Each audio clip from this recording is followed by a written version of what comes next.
Le ministre de la Jeunesse, de l'Emploi et de la Construction citoyenne, porte-parole du gouvernement, accompagné de son homologue des Maliens de l'extérieur et de l'intégration africaine, a animé le traditionnel point de presse sur les décisions du Conseil des ministres du vendredi 2 novembre 2018.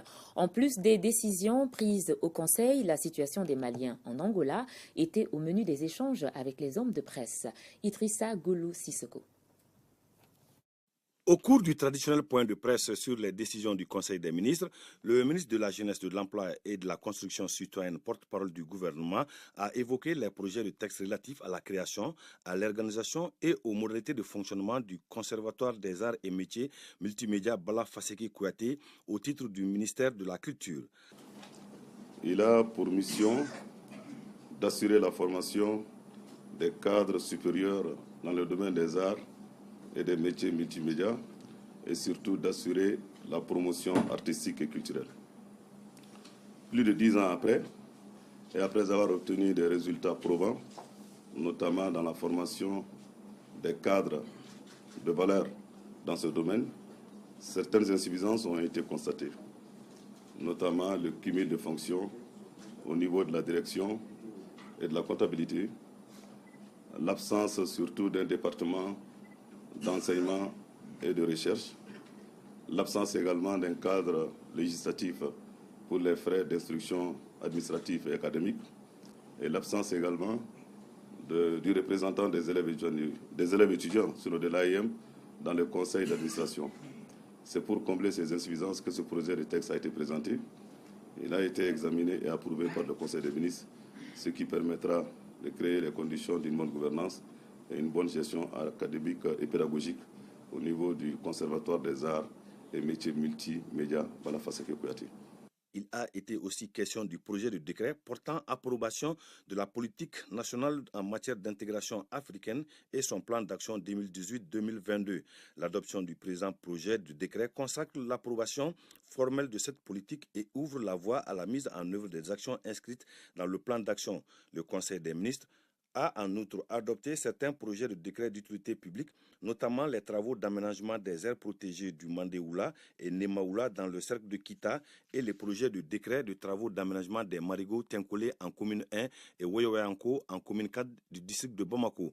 Concernant les questions d'actualité, la situation des Maliens en Angola a été évoquée. Sur ce point, le ministre des Maliens de l'extérieur et de l'intégration africaine, Yaya Sangaré, rassure. Le gouvernement a mis en place des mesures, non seulement pour les donner l'information au fur et à mesure, mais également travailler avec les autorités angolaises pour que la mesure soit, si elle devrait s'appliquer, si le Mali ne peut pas l'empêcher, mais que la mesure soit appliquée en respectant la dignité des Maliens qui se trouvent là-bas et de tout autre étranger.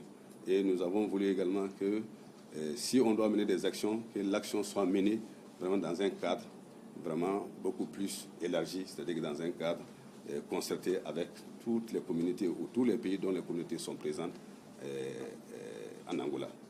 Donc le président de la République veille, le Premier ministre veille, les ministres qui sont chargés de suivre le dossier également vous rendront compte au fur et à mesure. La situation est préoccupante, mais elle n'est pas ce qu'on est en train de présenter. Et les Maliens qui sont aujourd'hui dans les centres de rétention communiquent avec les services qui sont sur place et nous les suivons. Et s'ils le désirent, le Mali a mis en place des mécanismes pour les sortir de là. La récente visite du président de la République Ibrahim Boubacar Keïta à Kaï a été commentée par le porte-parole du gouvernement. La visite du président de la République dans la première région à Kaï pour procéder à l'inauguration de la centrale thermique construite par la société Albatros Énergie du Mali SA d'un coût de 84 milliards de francs CFA avec une production de 158 MWh. Donc cette centrale thermique qui est le fruit du partenariat public-privé, puisque c'est une convention de concession de 20 ans qui a été signée entre le gouvernement de la République du Mali et la société Albatros. Mais créer également 514 emplois, dont 139 jeunes de Hawa Dembaya.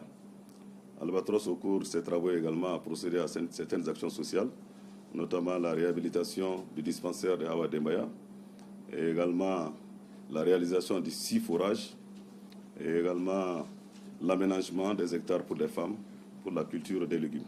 Le président a profité également de cette visite à Kayes, de cette inauguration plutôt, pour visiter le chantier de construction du deuxième pont de Kayes. Donc les travaux aujourd'hui sont réalisés à 50%. Dans le cadre de l'apaisement du climat social, le ministre porte-parole du gouvernement a évoqué les séries de rencontres du Premier ministre avec les partenaires sociaux en vue de l'organisation de la conférence sociale et du démarrage des travaux de réhabilitation de la route Kati-Djidjeni.